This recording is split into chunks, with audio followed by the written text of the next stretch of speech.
หนุ่มบ้านไกลส่งใจถึงเจ้าย้ำเตือนหาเก่าที่เฮาเคยสัญญาใจบ้านอยู่ไกลกันอ้ายกลัวคำมันเปลี่ยนไปติดงานมาหาบ่ได้หัวใจอ้ายคอยห่วงน้องข่าวแววมาว่ามีคนไกลยืนทางเลื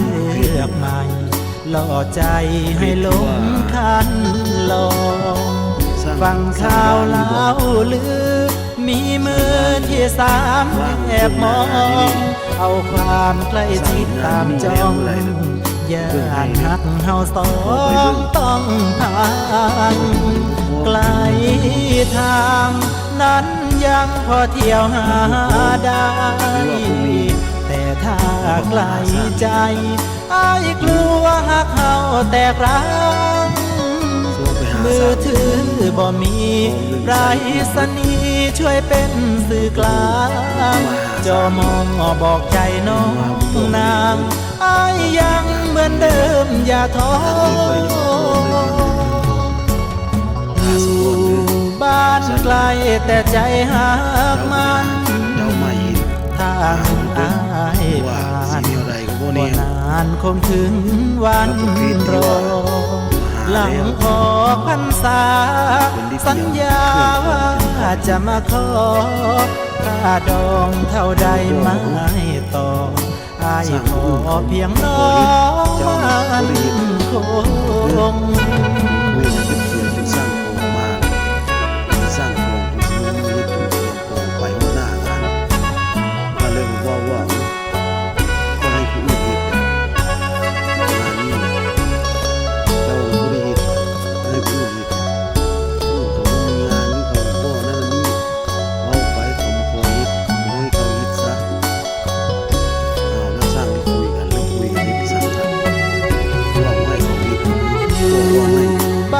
ไกลแต่ใจหักมัน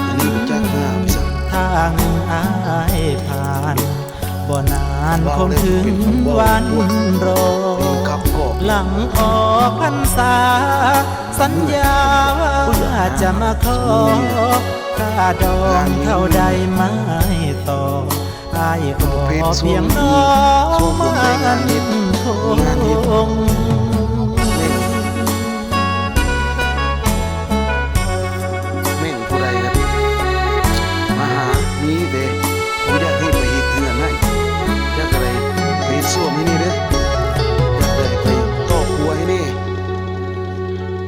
งานผมเบิด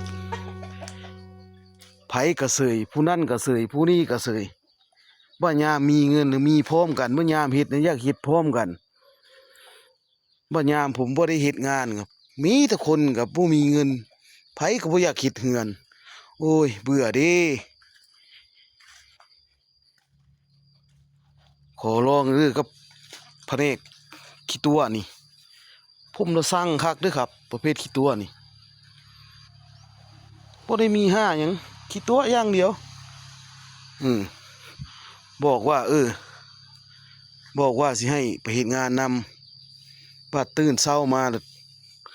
ดินผิกดินคือเต็กฮอดอันนั่นนี่คือว่าแล้วครับดินบ่มีกระดูกบอกว่าโอ้ยบ่ได้ให้ไปเลยถ้าไปมันยามอันนั้นอันนี้เทื่อเดียวโลดเพราะว่าช่วงนี้ยังบ่มีงานว่ะถ้างานมันได้หลายๆก้อนจึงไปผมว่าถ้าเป็นสั่งมันคือผู้เว้าตั้งแต่สั้นแต่ทีแรกครับจนเฮาเตรียมตัวสิไปเลยสัตว์ผัดผู้เว้าแบบนี้ประเภทขี้ตัวนี่โอ้ยสั่งคือกันเด้อครับประเภทขี้ตัวนี่ก็ได้จักสิเว้าในใดครับเมื่อยนำเลยโอ้ยเบื่อเด้ประเทศบ้านโคสูงประเทศไทยดิประเทศบ้านกูสูงเมื่อยเบื่อมุดมัดโอ้ยเบื่อเด้เงินก็บ่มีซื้อกับข้าวนี่นอนกินข้าวลิงอยู่จักยามไหนสิได้เฮ็ดงานโอ้ยตายหางานใส่หางานยาก โอ้ยเบื่อโอ้ยเซ็งจนเครียด